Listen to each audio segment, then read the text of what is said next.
Welcome to Lincoln. This is a medieval city in England, and today we want to come and see the Lincoln Festival of History. We want to see the cathedral. To go and see the cathedral, you need to walk up the hill, and on our way, we managed to see two Romans who just looked like they were sitting on something like a camel. They were very friendly though. They were also following the locals, having fun, making jokes. This was a nice welcome to this beautiful medieval town.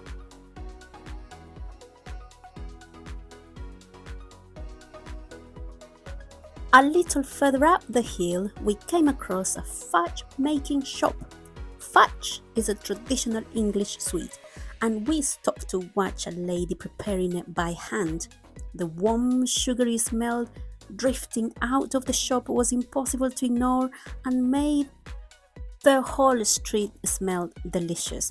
Then finally we reached the magnificent Lincoln Cathedral. Seeing it appear at the top of the hill was breathtaking. The cathedral tower above the city with an elegance that immediately made us stop and stare. Outside the cathedral, history seemed to come alive. Roman reenactors filled the grounds, and everywhere we looked, there was another demonstration taking place. One man was working with the metal tools. We could also see some samples of Roman pottery, and there was this person also showing us and explaining how it was made during the Roman times. A lady patiently worked with natural fibers to make a hat, while another craftsman showed visitors how tiny square tiles were cut and carefully arranged into mosaic. The atmosphere genuinely felt as though we had traveled back in time. In my opinion, the Lincoln Festival of History was really well organized, and all the activities that the children had to go were free of charge. So that was really great. We enjoyed it. My younger son even had the chance to play a Roman board game similar to chess.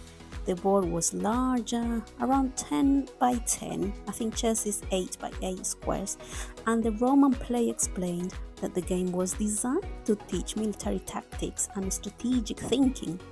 Every move had to be considered carefully, just like planning a battle.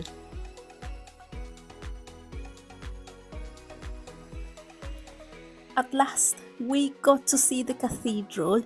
It's really beautiful. We got closer and closer to the cathedral, but instead of taking a bus tour, we took a different tour. It was on a carriage, and you can see the horse, the carriage, and we just definitely had to go for it. It was different, not a usual bus tour, but we wanted to have a feel of being on that time of history when only horses and carriages were used in the past.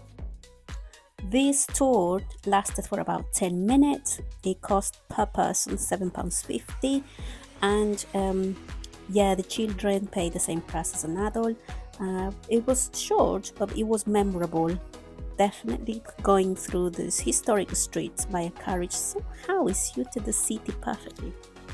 Later, we searched for the Knights encampment and finally found it beside the festival activities.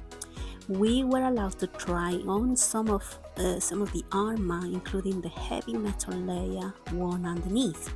It was surprisingly exhausting just standing in it a few minutes, and it made us wonder how medieval knights managed to fight while carrying so much weight. The children then joined other activities like making candles using wax. We created pouches by hand, and my older son proudly made his own coin. It was one of those experiences that made history feel interactive rather than something locked away in looks.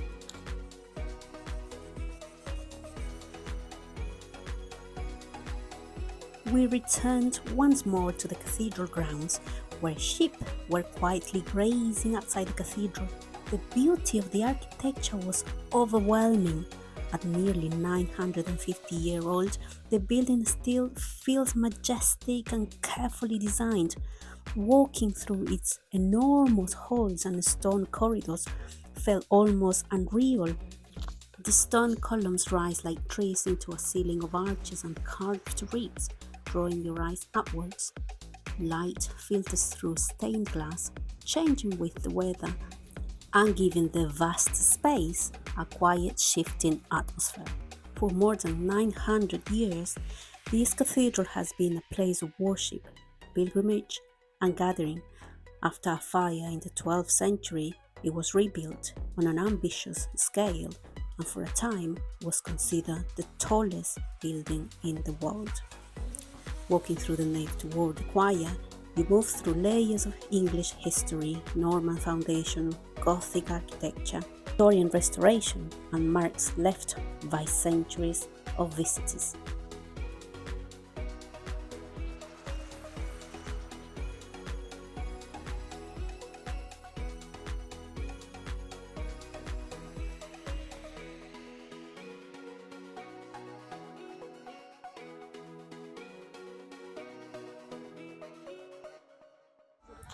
Afterwards, we visited Lincoln Castle, where yet another period of history came alive. This time, we met Norman reenactors dressed in traditional clothing, showing visitors how people lived centuries ago. Nearby, a couple played traditional instruments and drums, their music echoing through the castle grounds and adding even more atmosphere to the day. Eventually, it was time to head home. We left tired but happy, feeling as though we had traveled through several centuries in a single day. Lincoln gave us history, beauty, fun, and unforgettable memories all at once.